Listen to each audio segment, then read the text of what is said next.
Literasi. Dan yang belum, jangan lupa untuk klik lonceng dan subscribe supaya video saya selanjutnya teman-teman tidak ketinggalan. Terima kasih, langsung saja. Check it out.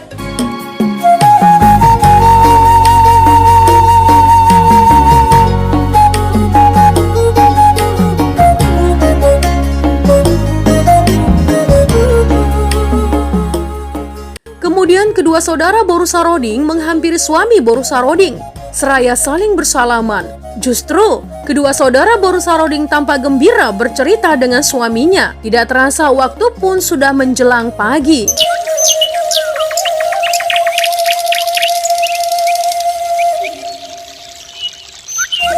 Setelah pagi hari tiba, kedua saudara Boru Saroding berniat untuk kembali ke Samosir. Sehingga kedua saudaranya memberitahu kepada Boru Saroding bahwa mereka akan kembali ke Samosir pagi ini juga.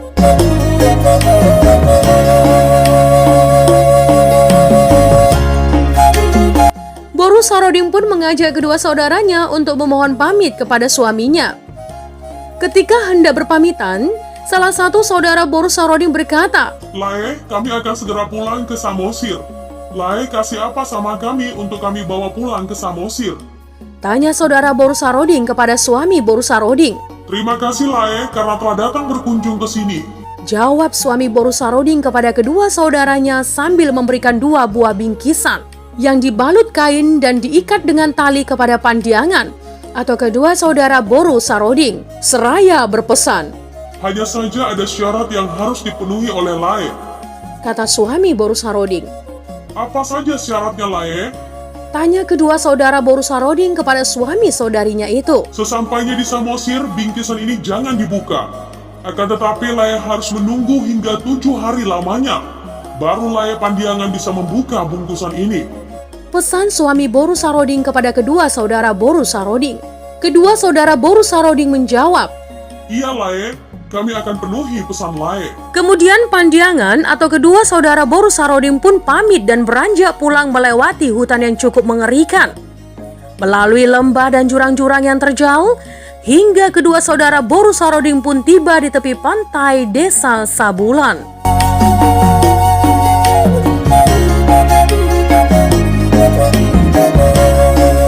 Selanjutnya teman, mereka menaiki sampan untuk menyeberang ke Pulau Samosir. Setelah mereka tiba di rumah masing-masing, di mana pada saat itu kedua saudara Boru Saroding atau Pandiangan sudah menikah dan tinggal di rumah bersama istrinya masing-masing. Mereka menceritakan perjalanan yang ditempuh kepada istri mereka masing-masing. Mereka menunjukkan bingkisan atau gajut yang mereka bawa kepada istrinya. Salah satu dari Pandiangan atau saudara Boru Saroding bersungut-sungut karena merasa kesal dengan hanya menerima bingkisan atau gajut kecil dari lainnya yang ia sudah bersusah payah mengunjungi Lae dan saudarinya di tengah hutan atas gunung Ulu Darat tersebut. "Masa jauh-jauh dari Samosir ke Ulu Darat hanya dikasih bungkusan kecil kayak gini? Itu pun pakai syarat pula lagi," kata salah satu saudara Boru Saroding kepada istrinya.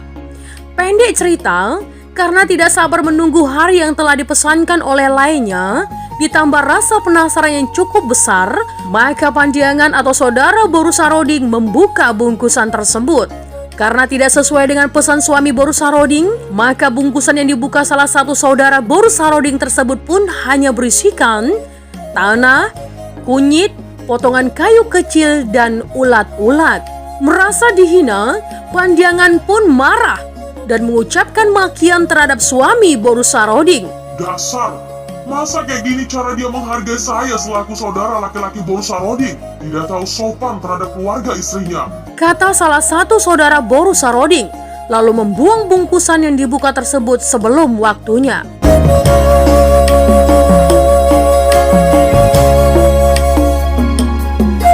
Kemudian Pandiangan membujuk dan mengajak adiknya Pandiangan paling bungsu untuk turut membuka bungkusan yang diberikan oleh lainnya tersebut. "Buka aja di bungkusannya, mungkin isinya sama seperti yang telah abang buka tadi," kata Pandiangan kepada saudaranya. Akan tetapi Pandiangan paling bungsu tetap tidak mau membuka bungkusan tersebut dan bertahan memenuhi pesan yang telah disampaikan oleh lainnya, suami Boru Saroding.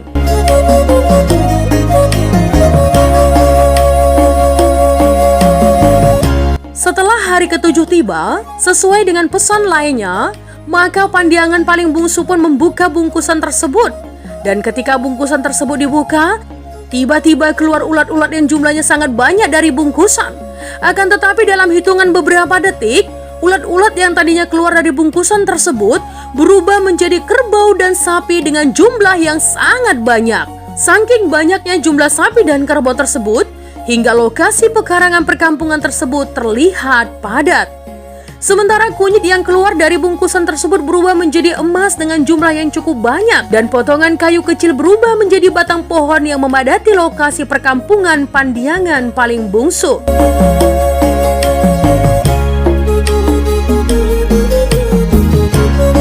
Beberapa bulan kemudian, ternak sapi dan kerbau yang dimiliki Pandiangan paling bungsu semakin lama semakin bertambah banyak, dan hasil pertanian dan pohon yang dimilikinya ikut bertambah banyak hingga Pandiangan paling bungsu semakin terkenal sebagai warga paling kaya di daerah tersebut.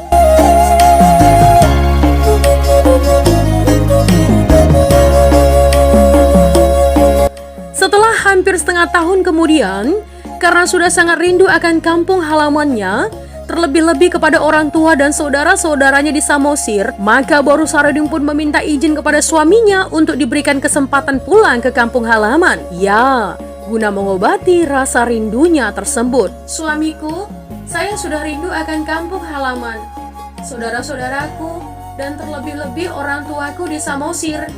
Izinkan saya menjenguk mereka, suamiku. Saya tidak akan lama-lama di sana, kata Boru Saroding kepada suaminya. Dengan berat hati, suami Boru Saroding menjawab, Sepertinya saya punya firasat buruk jika aku izinkan engkau berkunjung ke Samosir. Sepertinya engkau tak akan kembali lagi ke tempat kita ini. Boru Saroding pun tidak putus asa dan tetap berupaya membujuk suaminya agar Boru Saroding diberi izin.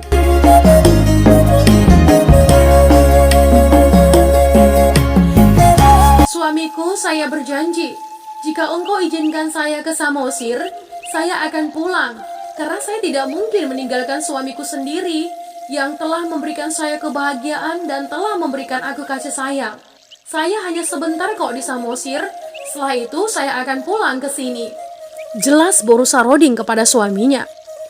Karena Boru Saroding sudah memohon dan memberikan penjelasan yang cukup meyakinkan suaminya, maka suami Boru Saroding pun mengizinkan Boru Saroding untuk bertamu ke Samosir, tempat tinggal mertuanya. Sehingga suaminya mengantar Boru Saroding ke tempat pantai Danau Toba untuk menyeberangkan istrinya ke Samosir.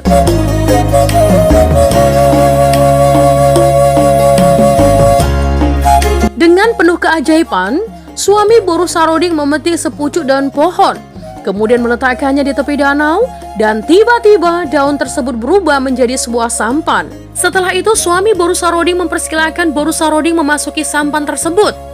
Kemudian suami Boru Saroding berkata, Boru Saroding, istriku yang baik hati, engkau adalah putri raja yang telah menjadi istriku.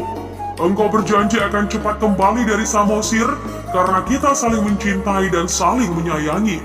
Jadi kumohon dengan sangat agar engkau penuhi janjimu dan cepat pulang ya istriku. Saya juga percaya akan apa yang telah engkau janjikan kepadaku, kata suaminya kepada Boru Saroding. Boru Saroding pun mengangguk seraya mengiyakan perkataan suaminya dan berkata, baik suamiku, percayalah, saya akan cepat pulang dari Samosir, kata Boru Saroding kepada suaminya dengan usaha untuk tetap meyakinkan suaminya agar rencananya dapat berjalan lancar. Lalu suami Boru Saroding pun mengucapkan sebuah sumpah. Dekeni sabulan tu tonggina tu tabona, manang isa si ose padan, taripurna tu magona. Dalam bahasa Indonesia teman, setiap orang yang ingkar janji atau sumpah, maka ia akan menanggung akibat buruknya.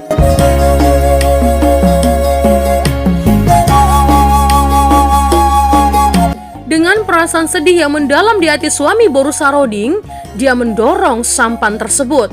Berangkatlah istriku Boru Saroding, kata suaminya kepada Boru Saroding sambil melepas sampan yang dinaiki Boru Saroding ke arah Danau Toba. Dan saat itu teman, situasi tampak damai, tanpa angin dan tanpa gelombang. Bahkan saat itu cuaca di langit tampak begitu cerah. Setelah Boru Saroding mendayung sampannya sekitar 5 meter dari bibir pantai, Boru Saroding pun berkata dengan pelan seperti berbisik, "Beh, bursik maho, kupikir engkau manusia. Ternyata engkau hanya seekor ular dan hanya hantu berwajah manusia. Kau kira saya akan kembali lagi ke Ulu Darat?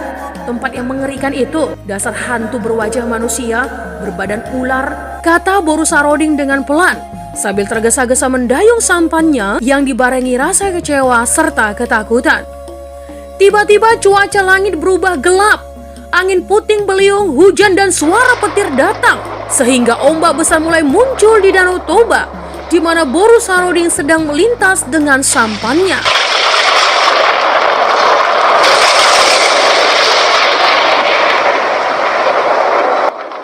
Melihat situasi yang tiba-tiba berubah, Boru Saroding pun menjerit-jerit ketakutan dengan sekuat tenaga. Boru Saroding pun berupaya mengendalikan sampannya. Tiba-tiba muncul ombak yang sangat besar menuju Boru Saroding, sehingga Boru Saroding pun tak mampu mengendalikan sampan yang ditumpanginya. Boru Saroding dan sampannya ikut terseret gelombang besar tersebut. Tak lama kemudian, Boru Saroding pun hanyut di bawah arus air ke dasar Danau Toba.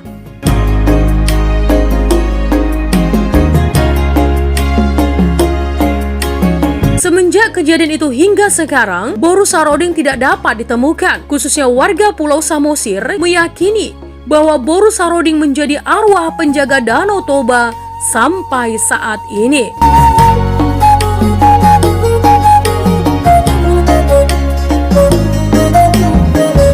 Nah teman, itu tadi adalah legenda Boru Saroding penghuni Tao Palipi. Jika ada kesalahan dalam penyampaian, mohon dimaafkan ya teman. Untuk kritik dan saran yang membangun, langsung saja tinggalkan di kolom komentar. Menjadi bijak, menjadi cermat, itu penting. Terima kasih teman.